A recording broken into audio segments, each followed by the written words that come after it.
everybody. I am Coach Les, and I am here with Sujata Tiwari, author of Against All Odds.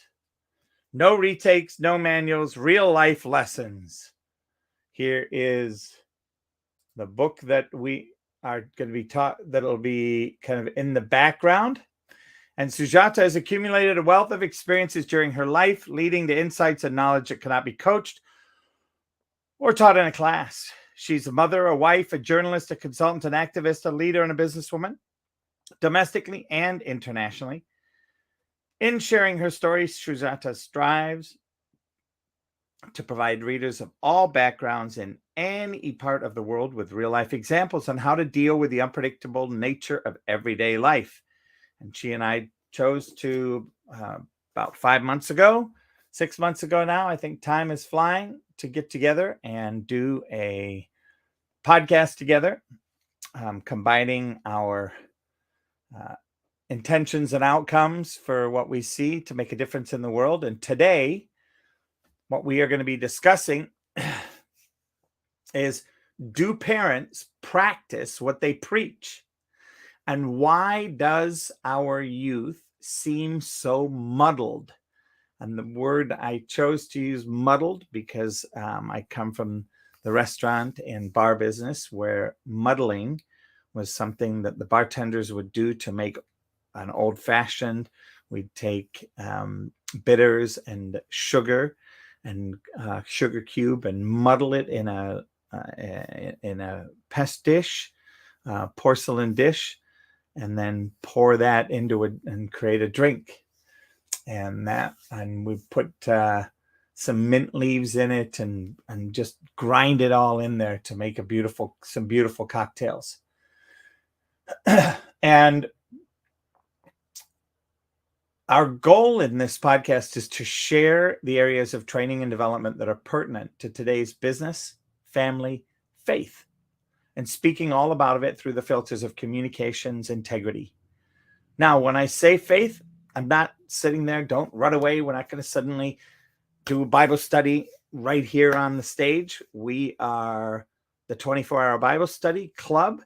We're open to all faiths, spiritual, and any type of faith. And the discussion for me is that without faith, people are sometimes a little empty.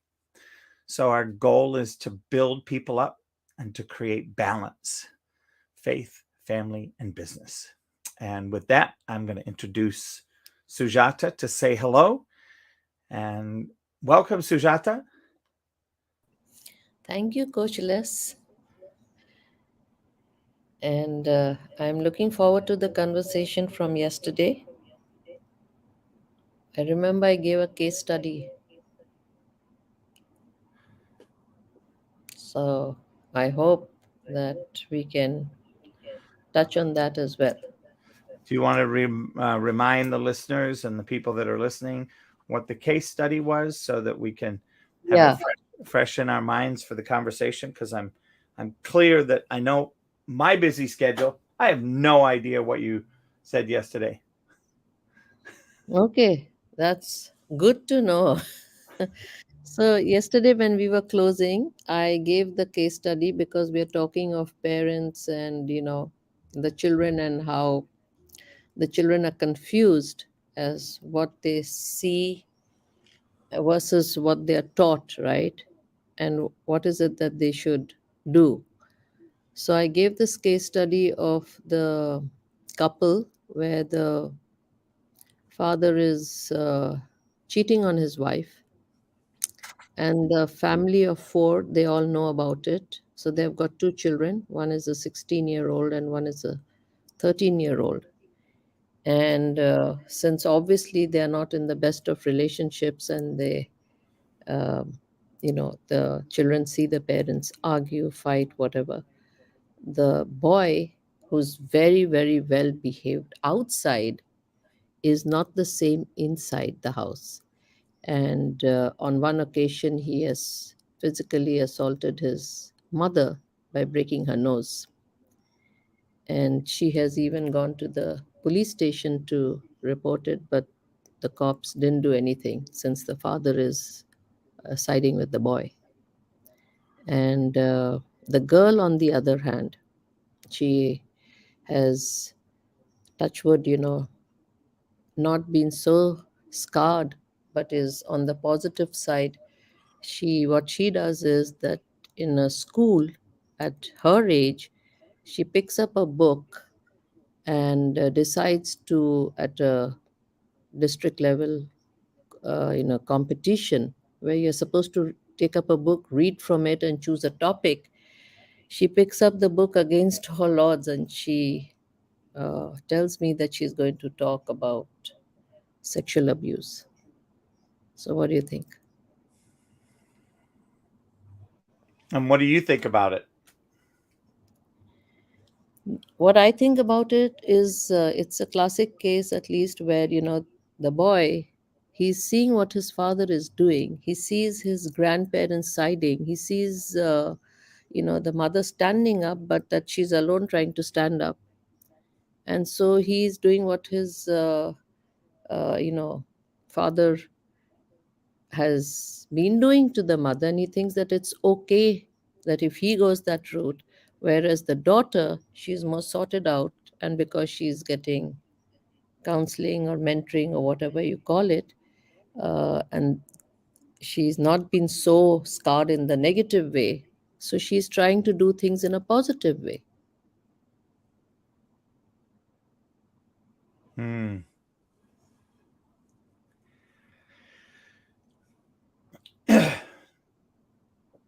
For me, I like the way that it's. I'm happy to hear that she's doing it because it brings awareness, and awareness creates an opening for action. It doesn't necessarily solve the problem. It brings awareness, and to me, awareness is one of the major steps in providing solutions. Because as people become aware of these things, they become solution driven at that point. So I'm happy to hear it, and I can't wait to see how it turns out. Yes. So with that, I'm going to pass the mic over to Michelle. Hi, Coach. Hello. Hi, SUJATA. How are you? I agree with you, Coach, that we need to be more aware, and we need to find solutions. And I think we need more people involved. I think we need more awareness. The community, counseling, the children need counseling, and the families need counseling. And sexual abuse has always happened. It was always aware. I remember it used to be hush hush, and now it's for a while. They were express themselves about how it's wrong, and that these children are being hurt and damaged. And now I think they're harming the children again. What you hear that's happening in the schools of indoctrination, and it's confusing the kids, I think. And I think that that the kids are being exposed is going to cause more sexual abuse. You're my coach. Thank you so much, Michelle. And I want to do a quick shout out to some of the people that just came up on stage, Sean and Dipti, and then also a quick shout out to the people that just came into the room. Hi, Fabian. Hi, Shauna. Hi, Nene. Hi, Francisca. Hi, Lou. And a quick shout out to Facebook to Ren's Tower Camp, who's in the Philippines. So great to see you, Ren's. Thank you so much for joining us. It is very early in the Philippines. I think it's even early. I think is it an hour or 2 hours earlier in the Philippines, Sujata? I'm not so sure, but it must be quite early. Yeah. And I just saw Man join in the speaker lounge as well. So thank you for being here. Really appreciate it. And with that, I'm going to pass the mic Oh, Michelle, over to Sean. Sean, welcome. What are your thoughts as to what um, Sujata just shared? Okay, so I have to ask a question first because I did not read the book. I just pulled it up online. And against all odds, my perception of what she shared was one child experience, both people are experiencing the same thing, like exposed to the same thing, but moving in different directions with it. Am I anywhere close to that at all? Yes, beautiful. And to, like what I would say is, you get stuck on experience. Experience is not everything, but you can be the same place, experience the same thing, and her picking up that book would lead people to, or anyone to think, what's going on in the house, or if this person's doing that, it's because of this. And to me, a lot of trauma or exposure is excused. And kind of like Michelle's, I touched on a little bit, I just building on that. It's like, I don't think in my perception that because something happens or because this situation, it offers the probability of it's going to be more of sexual abuse. I would say that maybe more exposure of what's been going on since forever ish, which is a good thing to a degree. And like I said, it depends on how you take it, but I don't know what the book is about. But my perception in short is there's not duality in these situations. Situations are character building, and there's many different ways to look at it, and everything is a negative and everything is tough. Take away from it what you can, and don't get stuck on fear. I think picking up that book is like, pay attention.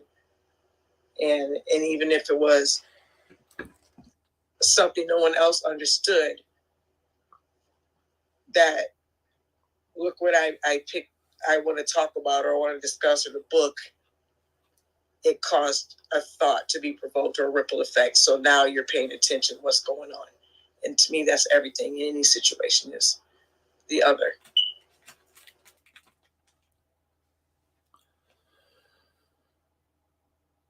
Sujata, did you want to comment?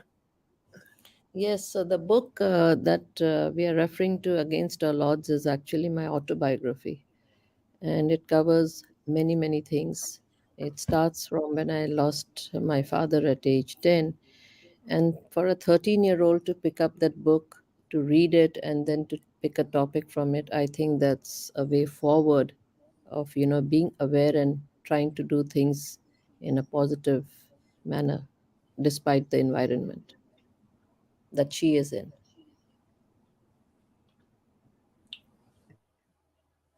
And to me, like, I didn't know that, but like I said, like, picking up the book caused whatever your reason was for it, cause awareness on the outside. If and that to me is great, but like I said, negative is positive. It's amazing. Look, I would like to read it. Please do read it. It's available on Amazon. I can put the link up.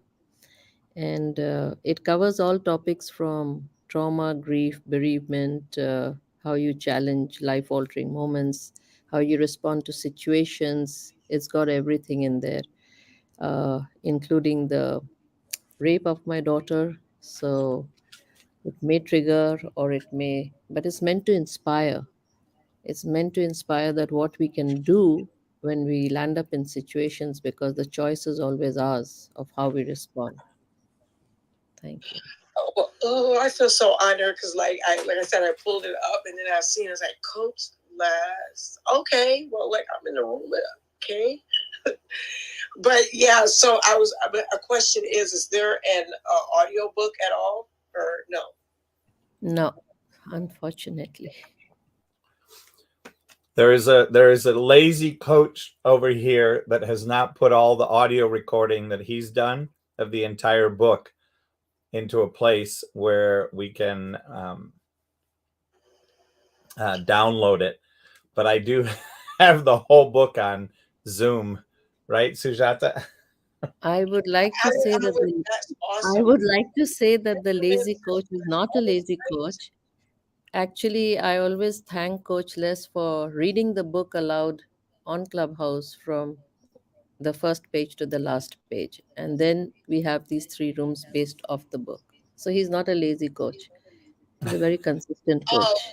look, I wouldn't believe that anyways, because but increments, like it's like you can't give everybody the whole plate at once sometimes, but like what you got, whatever. Like you said, the book is inspiring, and it's just like I think a little bit I heard to me is kind of like if I feel empowered, and to me there's an extreme difference between inspired and empowered, and this is like right now I want it all, but like you said, you got little clips and you've read it all over, but just look, plant us, like trickle it on us. That it's interesting it's interesting that you say that, Sean, because as you were saying this, I was just thinking, maybe now, because now Clubhouse has the recordings, and maybe what we could do now is do it again and do it in such a way that because we've come since Sujata and I met last Christmas, we've come a whole, or October, was it October, Sujata?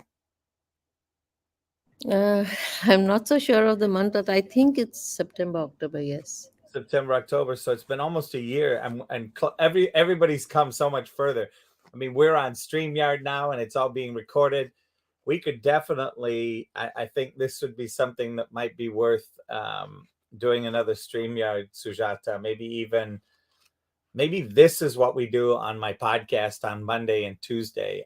Maybe that's the thing that I can do for the next until this book gets through, is just come on and just read it, for that's okay. That's what I'm going to do starting next week. So next week, no, I'm just kidding. Well, Monday doesn't happen until next week. You could do an excerpt if what empowered you or whatever you in the year that you guys known each other, what you think might be something that was,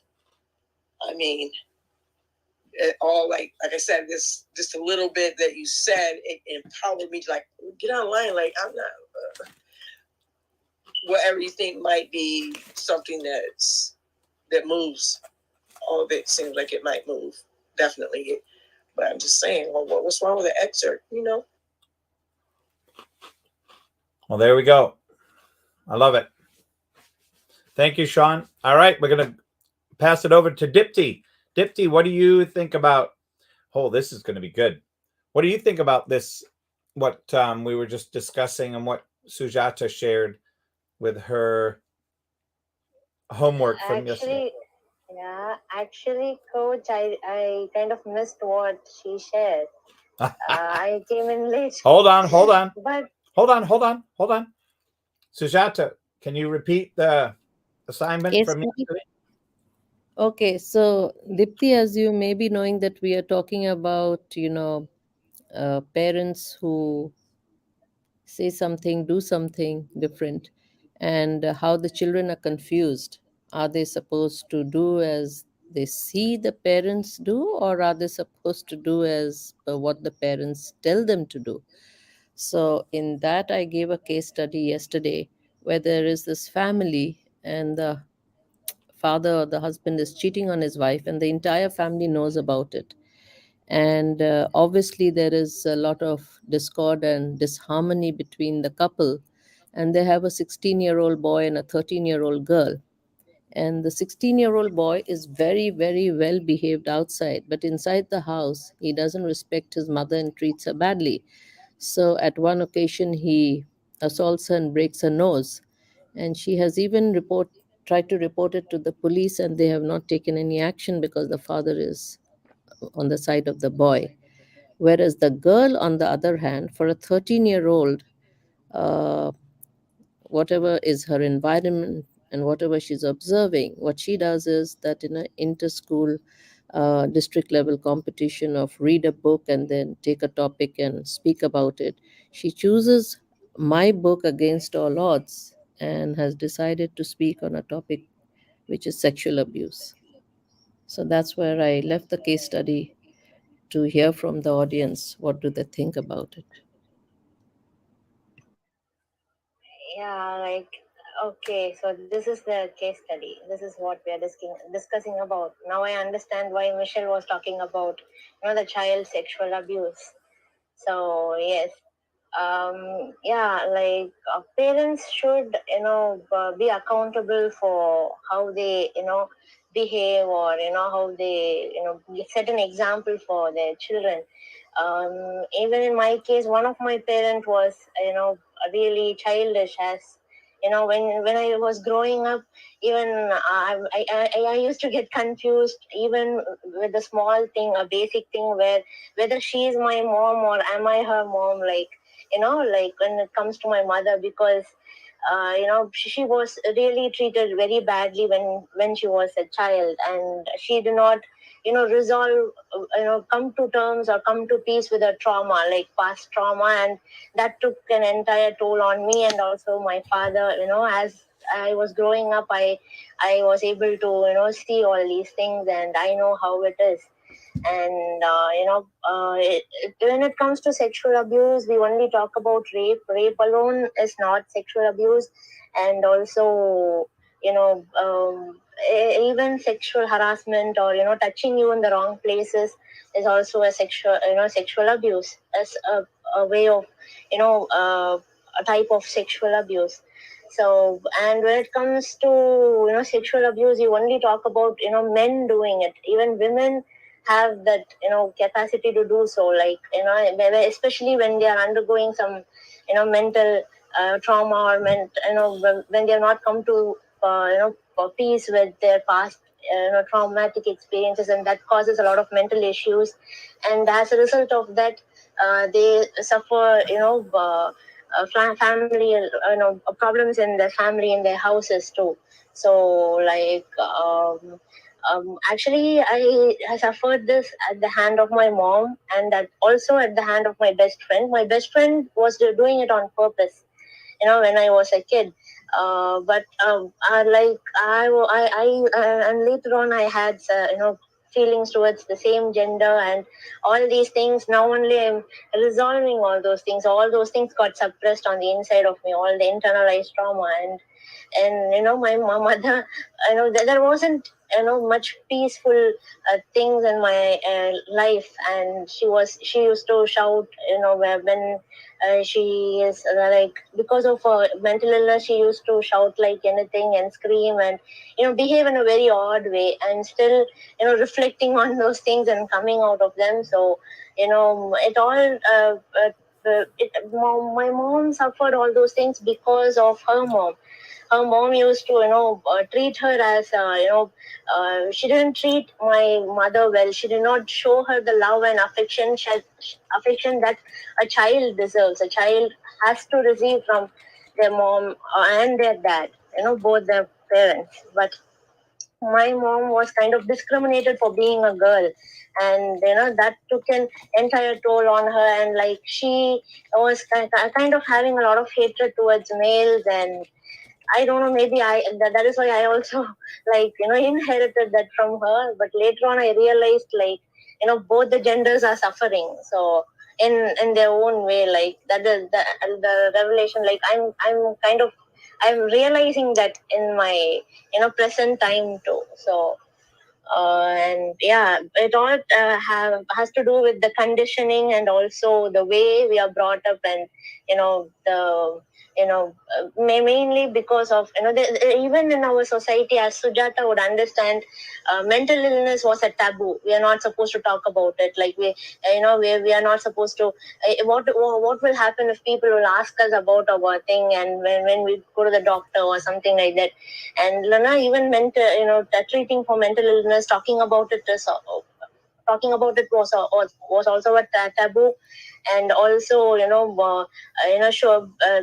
talking about our experiences, or these kind of abuse or harassment, this kind of bullying or everything is kind of a taboo, and we're not supposed to share it. Even if we share it, it's not a big thing. Come on, it's not a big deal. Like we are also said that everyone undergoes that. I'm not saying that life is all flowery and glittery, and when you're living on this earth you will always face a lot of problems, but overcoming them, and talking about that, people should be allowed to talk about them freely, and at the same time they should be encouraged to overcome these things, is what I'm saying. That is what I want to say and conclude. And parents also should, once they start having their kids, and if they are married, they have to start behaving like an adult instead of being childish and stuff like that. Maturity, they should work on them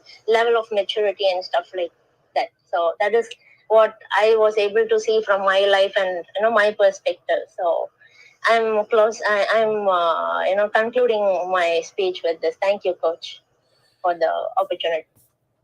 You're welcome. You are so welcome, and thank you for being here this afternoon. And I just want to welcome 3 new people. I know one of them's on the phone, but just got off. I just want to say hi to Francisca, Selena, and Robert. We will be with you shortly. Francisca, the microphone is coming to you. I do see that you are a newer member to Clubhouse and to the 24-hour Bible study. Thank you so much for being here. And the mic is yours.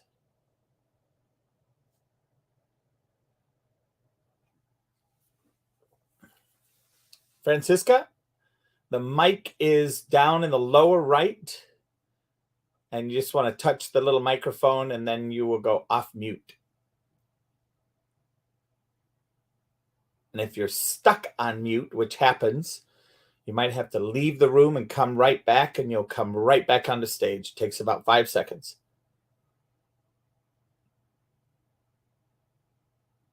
All right, well, in the meantime, we're going to pass the mic to Selena.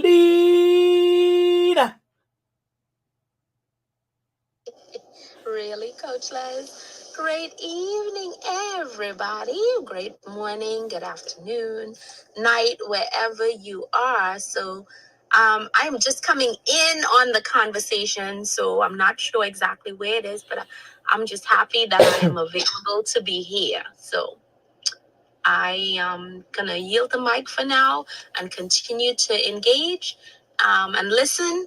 Well, glean, so and then I'll contribute later if I need to. No, hold on, Selena. You're not getting off that easy. Okay. So do parents practice what they preach? And if they did, would our youth be as muddled as they are? So should parents practice No. what they... Do parents practice what they preach? And if they did, would our kids be as messed up as they are today? Okay. All right. Well, this is what I would say. So you'll find that there's not, of course, we all know there isn't a manual on how to be a parent, right?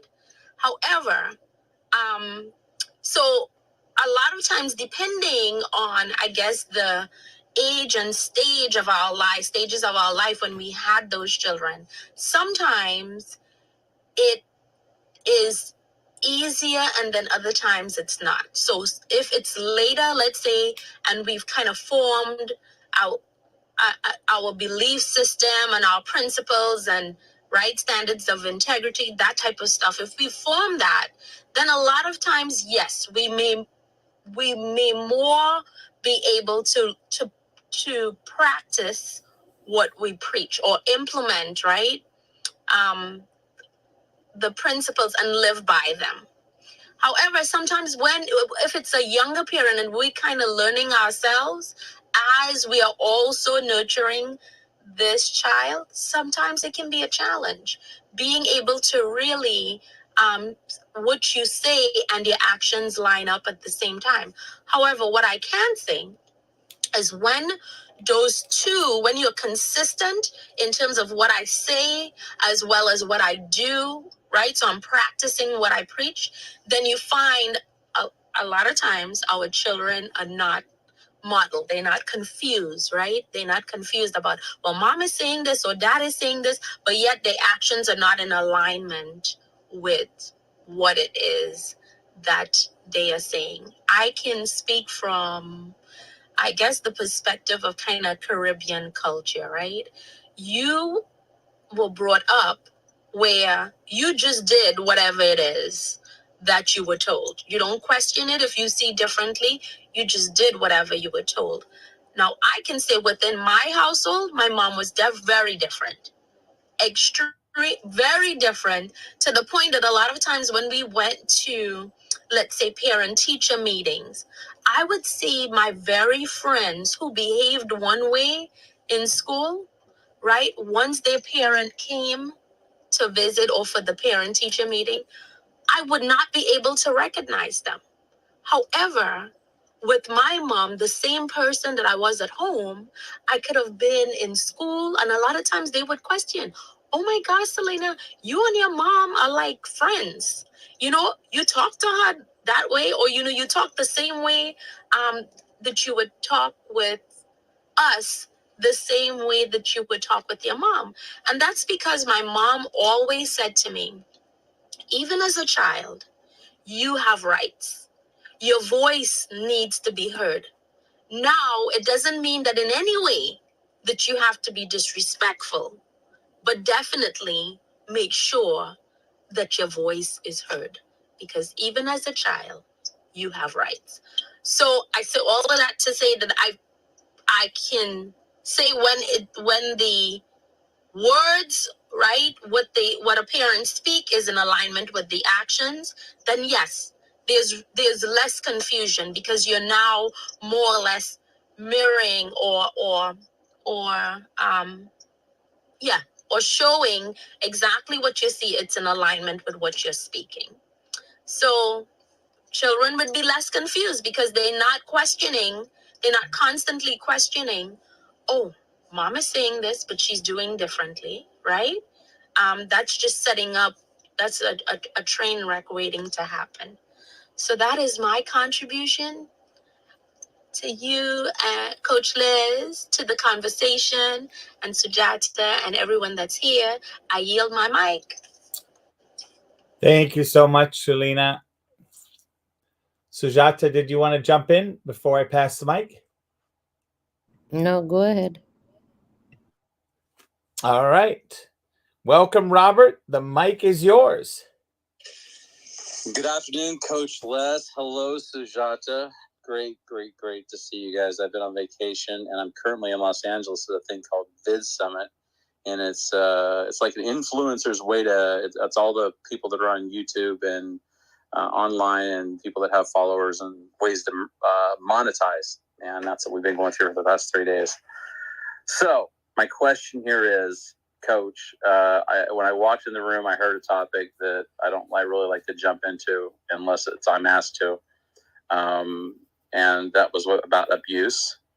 And then I heard your question about parents modeling for their child. I'll let you choose which topic I jump into.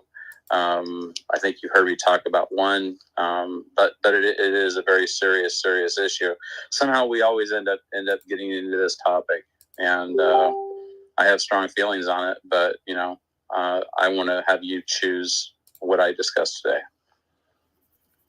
Well, let's go ahead and talk about parents and what your thoughts are on parents being practicing what they preach and preaching what would make a difference.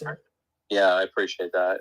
Guys, you know, one of the things we're dealing with now is this is not the 70s or the 80s.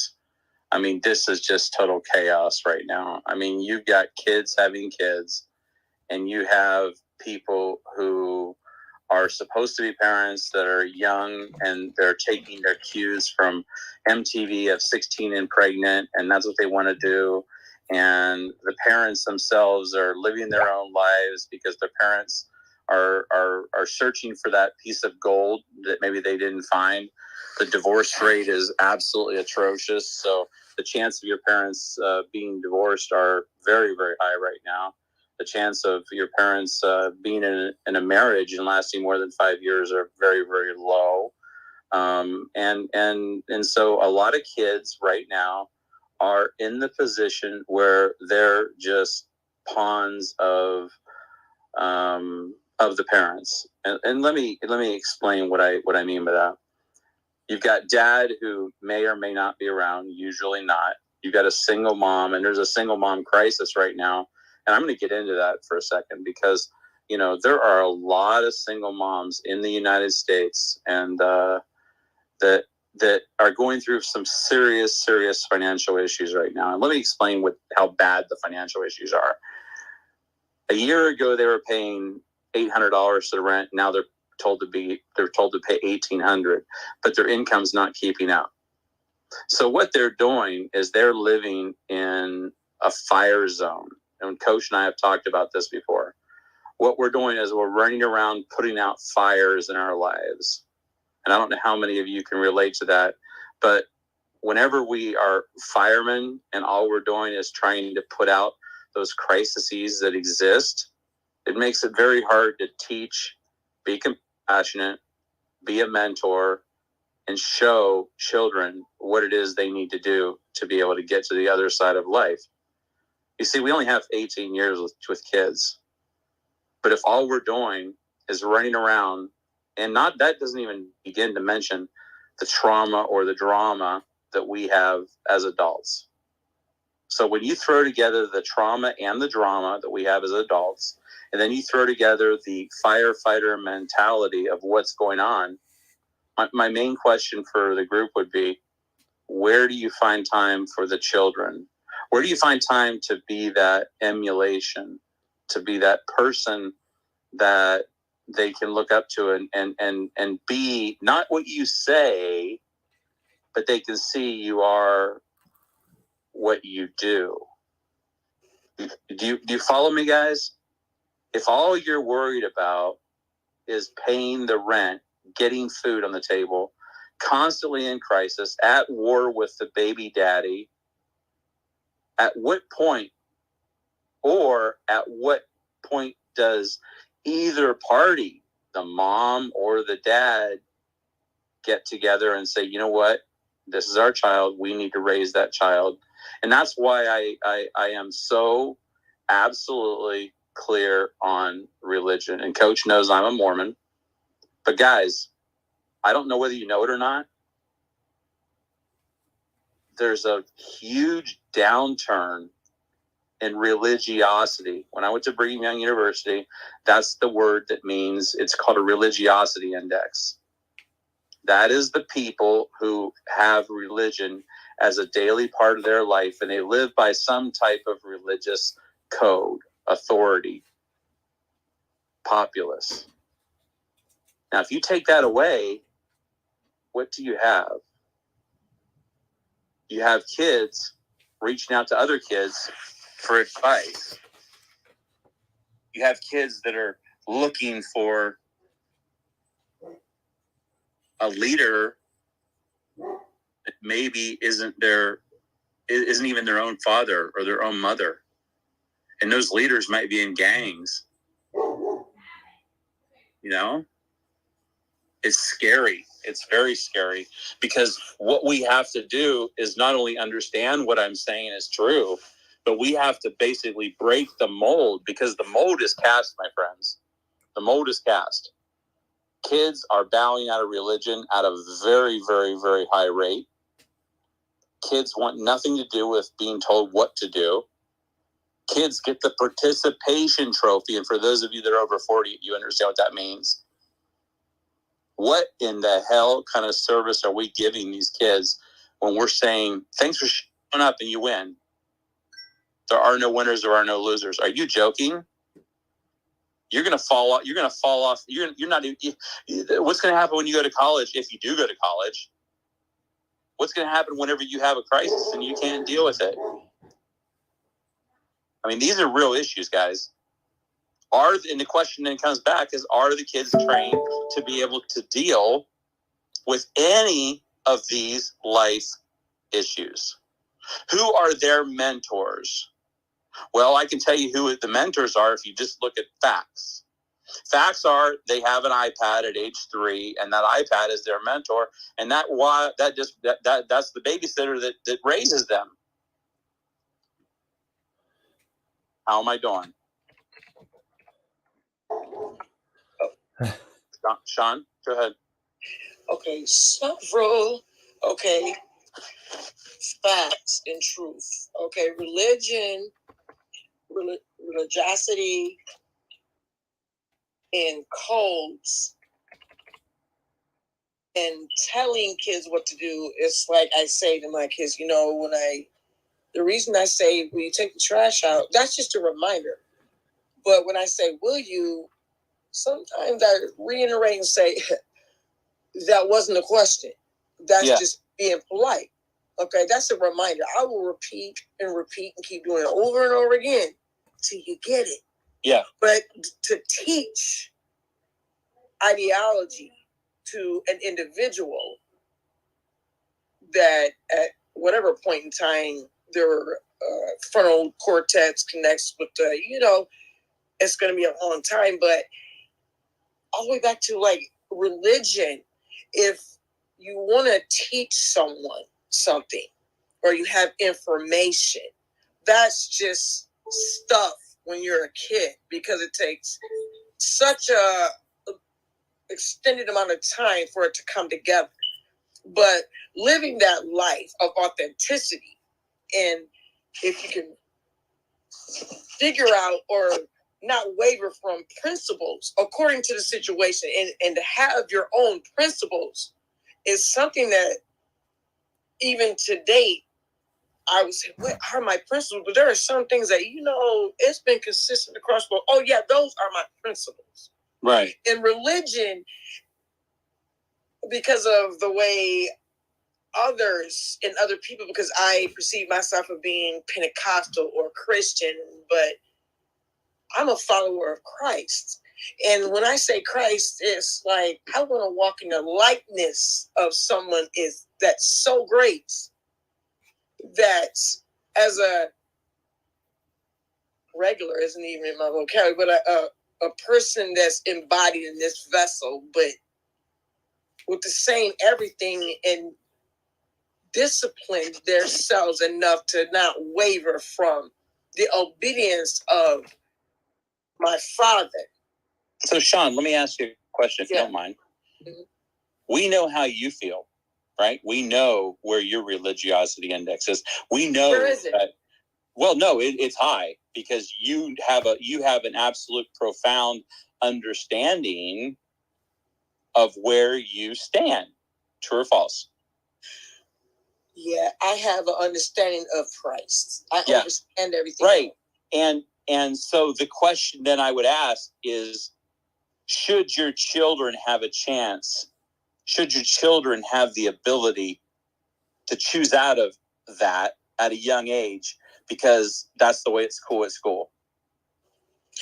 I would say just having a choice is a whole nother concept, because a choice is something based on something else. Yeah. It's a choice. Because we know what they're being. Like I said, if you're being authentic, yep, and you're human and you're acknowledging your mistakes, and I don't say, my mom said I gave my children, I was too raw with them. Raw, I mean, I just like everything, but I didn't explain some things. This is where when somebody knocks at the door, you move to the furthest side of the room and you be real still. Yes, ma'am. You don't say, who is it? And it wasn't something I told you to do. It was an energy. that projected. This is what it is. Yes, ma'am. And it's like, to teach someone something is by being your best self in that moment, and then coming to them like, I'm not perfect. This is what it is in that moment. Don't use me as an excuse, but build on what I've done wrong. I filled in with love, but be better than me. Don't use me as an excuse. And the whole thing is like, to say I'm this and I'm that and I'm the other, is identifying with whatever it is and be willing to adjust. But there's no, in my perception, wavering from disrespect. I have used to say to my children years and years ago, if someone is not going to respect you, you take that respect from them. And then I realized, if you're taking something, and this was like in the last decade, and I'm 55-ish, that you don't take something they give you respect. They don't owe you accolades. They don't get to put you up here. It's their choice because of them seeing whatever it is they took away from all the negativity that you did, all the imperfection. You are a perfect imperfection. And to teach someone something is to be your best self in that moment and be accountable for the, excuse my language, the fuckery, period. See, what's interesting is you just said the magic word, accountability. Accountability. And we as parents, in my opinion, have a responsibility to be accountable and to do what we do, but to teach by our actions. You see, absolutely. And I think one thing that I don't know whether it was said or not, but I think one thing that's absolutely essential is to be consistent with what we do and how we act, because the kids are going to then mirror what they see in us. And when they're at school and they're told to go do drugs, or they're told they're going to do this or whatever, they're going to immediately reply in their mind. They're going to go back and they're going to go, wait a second. This is not how I grew up. True or false? I would say just say no is the best thing I've ever heard. But like in my life, what I was exposed to and what I myself, for whatever reason, I'm favored. Not just called, I truly am favored. And with that being said, when someone smokes marijuana or they take this pill because their back hurts, and a person sees how much pain you're in and the expression, your attitude, and they see you do something, and then, oh, you're happy. That to me is like, I don't, what the law says is legal in front of you. If I'm feeling some type of way and I want to smoke some tree, which I don't do, but but I'm just saying, if someone sees you went from this attitude to this attitude, why wouldn't they try it? Just because someone said no? It's like you said, it's lead by example. I went through it to get to it. And I would say it's exactly it. Like, I had that cup, and yeah, you could presume there was beer in it, but you didn't see me pour it in there, and you didn't see me behave in such a manner. Let me ask you. For everybody, but you do what you do in front of anyone. Yeah. Represent your best self. And absolutely. It's like, I'm not going to wear I love Jesus and go into a liquor store and get something to drink, because absolutely. It's just like, but we be your best self in that moment. But the thing is, wouldn't you agree, Sean? Like, we're all human, right? We're all human. We all make mistakes. Yeah, but that's the magic. Doing it like, oh, it's okay. Don't do what I do. Yeah. Like your kids. Like I tell my kids, I changed my name I got 11 from Ma becomes to mother, because it was so annoying to hear my mother. And then if I swear, you say mother, or if I say, when I was a young parent, like, if you don't bring your so-and-so here, that's not my name though. Mm-hmm. Check me. But if I lose it like that, clearly I'm upset. But your tone, but you matter. My children were my accountability partner. When I say, bring your ass here, no, check me. They were my accountability partners, starting from 2 or 3 or 4. The choices they get to make, as far as identity or anything else, is already within them. to be You know what? exposed to How everything magical? else. Can I tell you how magical that is, Sean? From the way I look at it, that you had an accountability partner, as your children are your accountability partners. So you know what? Hey, Mom, this is not the way we do things. And you know what? I do not. And I don't know how Coach feels, but I do not think there's anything wrong with that, because that's not arguing with the adults. That's simply saying, Mom, I love you, and I'm holding you to a standard that you taught me. So therefore, if I see something, I'm just going to tell you. And if you don't think I'm right, then let's talk about it. So wouldn't that be awesome to have your... All right, everybody. We are going to continue the conversation on Clubhouse, and we're going to end the StreamYard broadcast for today, and we'll be back tomorrow evening at 9:30. Looking forward to continuing the conversation about, do parents really practice what they preach? And if they were able to practice what they preach, would kids be as muddled as they are? Well, thank you so much for being with us. Thank you for listening, and we look forward to seeing you again.